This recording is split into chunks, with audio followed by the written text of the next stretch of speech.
नाजरीन, आज हम लोग मौजूद हैं क्राइम वॉच प्रोग्राम के साथ और आज हम बात करेंगे थाना लुई भेर के हवाले से। इस्लामाबाद का थाना लुई भेर, उसकी सूरत हाल क्या है और वहाँ पे मौजूद मकीन जो हैं वो किस सूरत हाल का शिकार हैं, किन मसाइल का शिकार हैं। हम मौजूद हैं इस वक्त रिजवान नसीम मिन्हाज साहब के साथ, जो इस्लामाबाद के मारूफ क्राइम रिपोर्टर्स में इनका शुमार होता है। उनसे सवालात करेंगे और उनसे पूछेंगे कि लुई भेर के इलाके में रहने वाले लोग थाने के हवाले से किन मसाइल का शिकार हैं। कैसे रिजवान साहब? जी ठीक ठाक, थैंक यू वेरी मच, आपने मौका दिया बात करने का। जो वहाँ के लोग, एक तो रेजिडेंशियल एरिया में थाना आता है, लोग बहुत सारे तंग होते हैं, शोर शराबा बहुत ज़्यादा होता है, ठीक है ना। एक तो वहाँ पे थाना मिलता नहीं है लोगों को, अप्रोच नहीं है, पहुँच नहीं है। उसकी वजह क्या है? मेरे ख्याल से ट्रांसपोर्ट की रसाई ना होना, वहाँ तक आम पब्लिक ट्रांसपोर्ट जो चलती है वो थाने तक नहीं जाती। नहीं जाती जी, बिल्कुल नहीं जाती। लोगों को टैक्सियाँ करानी पड़ती हैं और टैक्सी करा के भी वो थाना नहीं मिलता। ऐसी मतलब कोने में है, ऐसे जंगल में है थाना कि लोगों को बहुत मुश्किल से वहाँ तक पहुँचते हैं थाने में। फिर तो रात को अगर किसी शख्स को जाना पड़ जाए तो काफ़ी मुश्किल का शिकार हो जाता होगा। जी जी, बहुत बहुत ज़्यादा, बहुत सारे केसेस बाहर के भी होते हैं, बाहर से लोग आते हैं, उनको तो थाना मिलते ही नहीं है। वो बाहर फिर किसी जगह पे सो जाते हैं, किसी होटल में सो जाते हैं, फिर सुबह आते हैं, फिर वो थाने को ढूंढते हैं, मिलता है बड़ी मुश्किल से। अच्छा, हमने सुना है कि बारिश के दिनों में थाने की सूरत हाल बड़ी मखदूश हो जाती है, छतें टपकती हैं और जो सहन है वो तालाब का मंजर पेश करना शुरू कर देता है। तो आप तो जाते रहते हैं थाने में क्योंकि आपका काम है, तो आपने क्या इस दौरान जब आप थाने गए बरसात के मौसम में या बारिश के दिनों में, तो आपने क्या वहाँ पर मनाजिर देखे? जी, बड़ा अच्छा क्वेश्चन किया मलक साहब आपने। बिल्कुल, एक दिन मैं, बारिश हो रही थी, बहुत तेज़ बारिश हो रही थी, तो मैं गया वहाँ पे और आप यकीन करें कि मैं ये समझा कि मैं किसी गांव में आ गया हूँ। इस्लामाबाद का मंजर तो पेश नहीं कर रहा था। वहाँ पूरा जो लोई बेर थाना है पानी में डूबा हुआ था।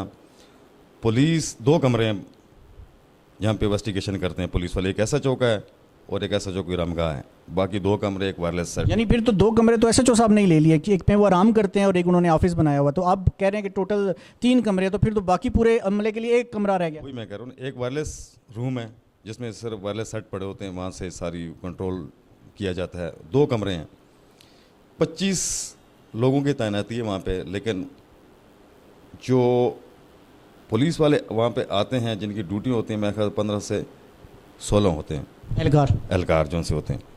जब एक केस बहुत सारे, जब जिस टाइम सम टाइम मैंने देखा रश होती है और गलियों में इन्वेस्टिगेशन कर रहे होते हैं, गलियों से अपने जो उनके मुद्दई होते हैं या कोई केस डिस्कस कर रहे होते हैं, गलियों में खड़े होकर कर रहे होते हैं, थाने में बैठने की जगह नहीं होती।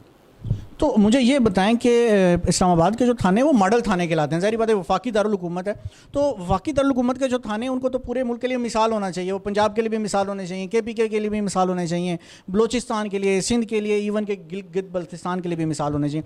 तो जब वफाकी दारुल हुकूमत में थानों की ये सूरत हाल है, तो बाकी मुल्क के थानों के बारे में फिर हम क्या सोचेंगे? और दूसरी बात यह कि आज़म तैमूरी साहब तो बड़े अच्छे और अपने काम के साथ बड़े लॉयल इंसान है, बड़े मुखलिस समझे जाते हैं, तो क्या उनके इल्म में ये सारी सूरत हाल नहीं है? जी, हो सकता है कि उनकी इल्म में हो भी और ना भी हो, ठीक है ना। कि दफ़ा एक्चुअली जो हमारी पुलिस है उसमें मतलब जुर्रत नहीं है बात करने की। हालांकि मैं कितनी दफ़ा पुलिस के पास गया, SHO से बात मैंने की कि आप मेरे इन कैमरा ये बात करें, लेकिन वो डरते हैं। डरने की वजह मुझे समझ नहीं आई। ये तो मैं अजी साहब से पूछूंगा कि पुलिस वाले अगर हम अच्छी बात करने जा रहे हैं, आपको अच्छा दिखाना जा रहे हैं, तो फिर वो बात क्यों नहीं करते। हालांकि लोई बेर थाने का बहुत बड़ा इशू है।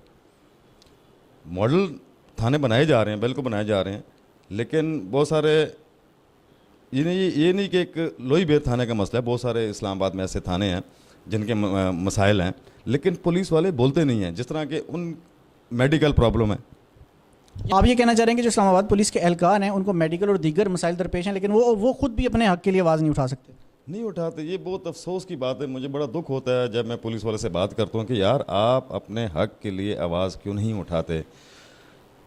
उनका जो मेडिकल पैनल होता है, जब मेडिकल उस पर होता है, वो नहीं है। स्कूल उनके पैनल पे नहीं है, ठीक है। इसलिए कि जितने मसाइल पुलिस वालों के हैं उसको उजागर करना चाहिए। मैं कोशिश करता हूँ कि उजागर करूँ, लेकिन पुलिस बात नहीं करती। लेकिन IG साहब जब से आए हैं तो मैं समझता हूँ कि पुलिस थानों में जो वर्किंग है बहुत अच्छी हो चुकी है। क्राइम पे काफ़ी हद तक कंट्रोल हो चुका है और पुलिस बहुत सा अच्छा काम कर रही है। लेकिन रिजवान मिन्हाज साहब, मैं जहाँ तक आपकी बात से समझूँ कि पुलिस खुद बहुत सारे अपने बुनियादी मसाइल का शिकार है, जैसे सेहत, तालीम और दीगर आप बता रहे हैं। तो जो पुलिस खुद बुनियादी मसाइल का शिकार है, वो लोगों की दाद रसी कैसे करेगी? बिल्कुल नहीं कर सकती। ये तो देखो जी, आईजी साहब को भी और एसएसपी ऑपरेशन को भी इस चीज़ का नोटिस लेना चाहिए, उनका ख्याल करना चाहिए। बहुत सारे मसाइल हैं, अगर डिस्कशन करने लगे तो पूरी रात गुजर जाएगी। लेकिन आईजी साहब को मेरा ये मैसेज है कि आप एक एक इंडिविजुअल, जिस तरह आपने टीम बनाई है, आपकी टीम हर थाने में काम कर रही है, जितने भी मतलब करप्ट लोग हैं उन पे आपने फोकस किया है, आपने बहुत सारे लोगों को फारग किया, पुलिस वालों को फारग किया, ठीक है ना। इस तरह अगर सिलसिला चलता रहा, लेकिन आप उनकी सेहत की तरफ भी देखें, उनके मेडिकल प्रॉब्लम है, बच्चों का प्रॉब्लम है, एजुकेशन प्रॉब्लम है, ट्रांसपोर्ट का प्रॉब्लम है, इसको भी हल करें।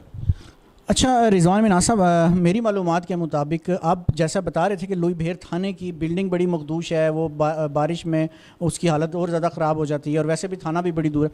तो उसको मेरी मालूमात के मुताबिक सरकारी जगह भी अलाट हुई है जहाँ पे उस थाने को बिल्डिंग बना के मुंतकिल किया जाना है। लेकिन बहुत अरसे से ये हम सुनते ही सुन ही रहे हैं, इस पर कभी हमने इम्प्लीमेंटेशन नहीं देखा कि वो बिल्डिंग की तामीर शुरू कर दी गई हो। तो क्यों नहीं अभी तक नई बिल्डिंग तामीर की गई, और थाना लुई भर क्यों अभी तक वहाँ पर शिफ्ट नहीं किया गया? देखें जी, लैंड माफिया इस टाइम सरगर्म है। लैंड माफिया पे आईजी साहब बहुत सारा काम कर रहे हैं, बहुत सारे लैंड माफिया को उन्होंने पकड़ा भी है। यानी आप ये कहना चाह रहे हैं कि इस्लामाबाद पुलिस खुद लैंड माफिया से मुतासरा है? कह सकते हैं, ठीक है ना। बहुत सारे पुलिस वाले मिले होते हैं लैंड माफिया से, क्राइम करते हैं, जो मतलब शराब बेचते हैं, चोरी करते हैं, मोस्टली मिले होते हैं। लेकिन आईजी तैमूरी साहब की आने की वजह से काफ़ी इस चीज़ पे कंट्रोल हो चुका है।